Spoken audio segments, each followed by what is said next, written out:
Yo, welcome back to the house where we talk news, celebrities, and hot topics. So listen, I want to go ahead and talk Married to Medicine. Y'all, Married to Medicine might be the #1 show on Bravo.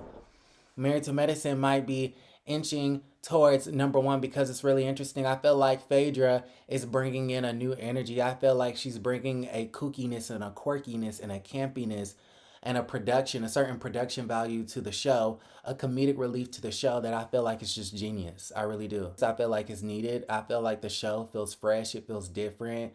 There's a new vibe and there's a new energy. And I feel like it is solely off the backs of Phaedra, Heavenly, Quad, and Sweet Tea. More specifically, Sweet Tea, okay? We're going to talk about Sweet Tea and her honeymoon and her alleged infertility and things of this nature. But she's really killing it. I feel like Phaedra's killing it. I feel like Heavenly's doing her job. I feel like Quad is doing her job. This resurrection service I felt like was crazy, kooky, scary. It was kind of like eerie. Like I was a bit creeped out, but I could not stop watching. Like it was reality TV gold. So I'm so glad that Phaedra is a part of the show. Even though her being a part of the show doesn't make a lot of sense. I mean, she's not married to medicine, nor is she a doctor. And she can say all of the stuff about the holistic, yada yada, who and whatever. I'm not buying it. It's giving we wanted Phaedra to be on Bravo to have a full-time capacity. And so we just gonna find where she fits in, okay?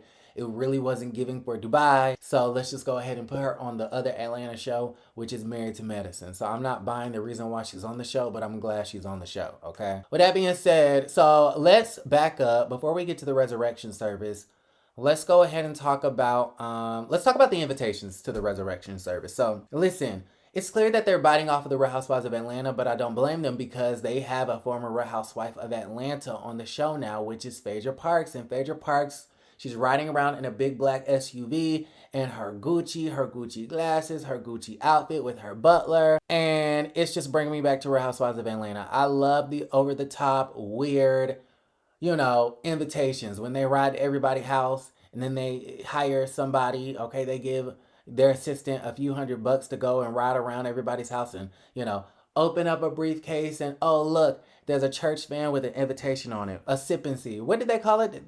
I don't know what they call it, a service. I don't know what they called it. But it basically was a sip and see without the sip. I mean, they were definitely seeing something. They came to the resurrection service to see something in a casket. Okay, they weren't sipping. I think they were sipping on Welch's when it was all said and done after at the repast. So we'll just call it a C. Or a C and sip after. Okay, because that's what it was. I love that. I love the campy invitations. Riding around with the briefcases. That was super funny. Definitely giving Roa vibes. Okay, then we cut to Toya's house. They're getting IVs and I don't know. They just doing stuff. Shots, IVs, something like that. Sweet Tea is coming back from her honeymoon in Dubai. She claims that she did not have sex until day 3 of the honeymoon. Simone asks, why aren't you having sex like that? She basically says that Sweet Tea says that she got on her period and that sometimes it goes and doesn't, and sometimes it's, doing this, and sometimes she has it. She thought she was pregnant, but then she'll have her period. This and the third. Simone said it sounds like irregular bleeding, which could be a sign of infertility, which I didn't want to hear that. For my own personal selfish reasons, I want Sweet Tea to have a child. I want her to give Dr. Gregory a child. I want her to prove the naysayers and the haters wrong. And I feel like it would be a great storyline. I want to see her, speaking of resurrecting and rising from the ashes, I want to see her rise from the ashes like a damn phoenix and prove everybody wrong. Would it not be sickening for her to show up to the reunion with a baby bump? I mean, I'm just saying, that's just the TV producer in me.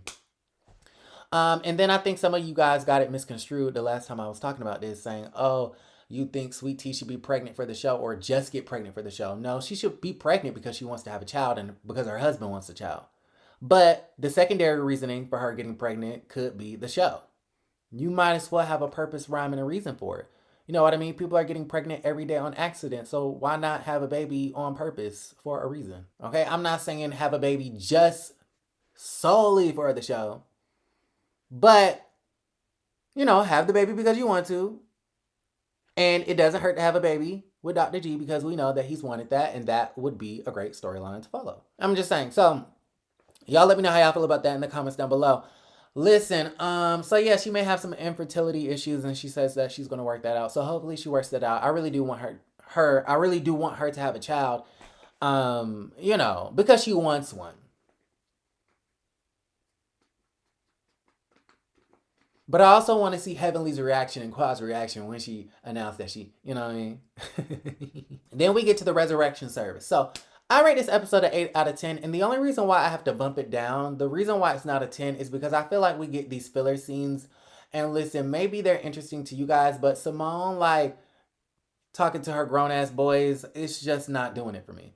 Like, I skip it every single time. That is one storyline that I'm absolutely not interested in at all. Then we go from a 9 to a 10. I have to bump down, knock it down a couple of pegs from a 10 to an 8. It went from a 10 to a 9 to an 8. Because I feel like I already saw 7 minutes of the episode on Twitter. So it makes me not interested in like the first 10 minutes of the goddamn show. And then we get to the resurrection, which did pique my interest. But even that was a tad bit disappointed because I felt like we already knew what was going to happen due to the trailers and the previews and the chatter. They kept saying, oh, Quad and Phaedra, they pulled off the best scene in Bravo history, and that's cute, but why are you telling us that? Like, tell us that after, right? So we already knew that Quad was in the casket, but So they pull up at 10:11 midnight at Willie A. Watkins' funeral home in Atlanta, Georgia, child. And it's a whole situation because Phaedra is dressed in black. She told everybody to dress in black. She's coming down the aisles. They have saxophones and a two-piece band and music and an organ going. There's a casket. They talking about resurrection and like a phoenix, she has risen through the ashes and all of this pomp and circumstance and music. And I loved it. It was so campy. The production value for Married to Medicine is elevated. It was quirky and kooky and funny and weird and scary all at the same damn time. I thought it was so fascinating. And then all of a sudden you have a Quad coming out of the damn casket with her blonde bob. What's wrong with a bob? Something. Okay. And her white blazer dress. And she comes out talking about she has risen. And then she goes down the line saying that I'm here, I'm back. And y'all tried to put me in an early grave, but guess what? She has risen. She goes down the line and say, Jackie, do we have an issue? Jackie says no. And you can tell that Jackie is just so annoyed with Quad because on numerous occasions she has said that Quad is selfish and she doesn't return phone calls and she pops in and out of the group and she just moves on her own time. It is what it is and it's gonna be what it's gonna be. I don't feel like Jackie sees it too much for Miss Quad. Miss Quad, she got it. Heavenly and Quad, they pretty much talked things over earlier in the scene, so that was that. Sweet Tea and Quad don't really have any animosity. Quad and Phaedra don't have any animosity toward each other, obviously. And then we get to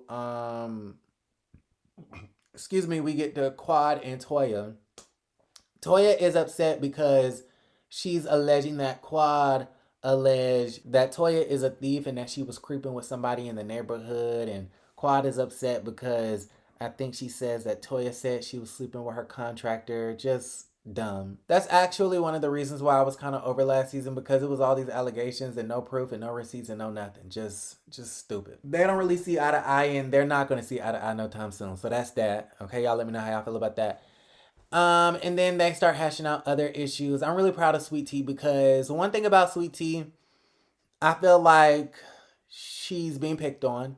And I feel like they expect to just like kind of come down on her and kind of drag her and play with her. And she's not supposed to say anything back. And she's not supposed to defend herself and stand up for herself. And so I'm really proud of Sweet Tea because she actually stood up for herself in this episode. It was Sweet Tea versus Dr. Heavenly at first. And Sweet Tea didn't like the fact that Heavenly was so public about feeling like her relationship with Dr. Gregory wasn't going to work.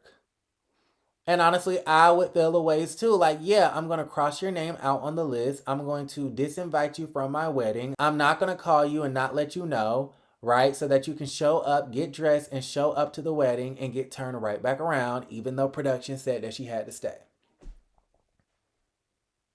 But I would have did the same thing. If you have concerns about me and my upcoming wedding, why don't you pull me to the side? Let's have a one-on-one. That is nothing you say around the rest of the bridal shower, bridal party, whatever the hell you want to call it. I said it once and I'll say it again. Heavenly is or was pretending to be that girl's friend.